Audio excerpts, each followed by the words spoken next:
Hey, what's up everybody? We are back today tracking down the first of 6 Embrium in the game.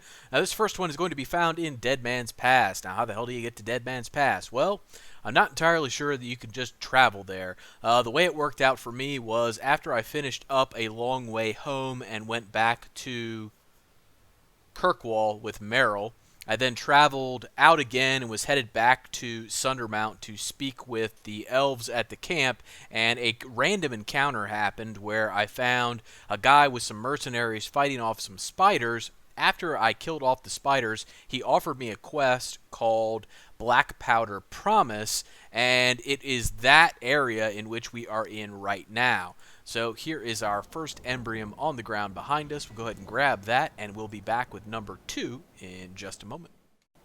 Alright, our next Embrium is going to be found in Act 2 at the top of Sundermount or thereabouts. So what you need to do is head to Sundermount in Act 2, make your way up the mountain pass, and then head inside the Sundermount Caverns, which will dump you out right here. Make your way down in this direction, fight off some bad guys if you haven't already, and then keep heading up the mountain pass, and you're going to find yourself where we are right now, and on the ground here will be our next Embrium. So we'll grab that, and we'll be on to the next one in just a moment. Alright, our next Embrium is found out in Act 2 on the Wounded Coast.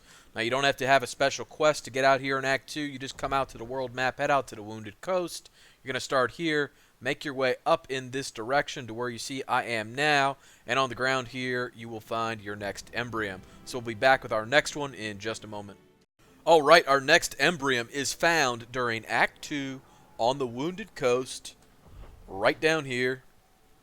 The entrance from the world map onto the Wounded Coast is up here. You want to make your way down this path here, going south, and make your way in this direction, and you'll find yourself at the point we are on the map right now, and on the ground will be our Embrium. So grab that. We'll be on to our next one in just a moment. Alright, our next Embrium is found in Act 2 at the Holding Caves during the quest A Bitter Pill. The quest A Bitter Pill is Fenris's personal side quest. You have to recruit Fenris in the Bait and Switch quest in Act 1, and then that will lead you on another series of quests that eventually get you to having a bitter pill and out here to the Holding Caves. You see where we are right now. The Holding Caves is accessed directly off the world map. It's not something you have to go track down in the Wounded Coast or anything like that. But once you get out here, you want to come to this point on the map, and you will find your Embrium. So go ahead and grab that. We'll be on to our next one in just a moment. And our final Embrium is found out on the Wounded Coast in Act 3. So head out to the Wounded Coast. Here is your entrance to the Wounded Coast. Take the southernmost path all the way down around to the west. Head back up north, and before you leave out the other side, you'll find your Embrium right here. Go ahead and grab that, and that wraps up all of the Embrium crafting resources. And as always, thanks for watching. Take care.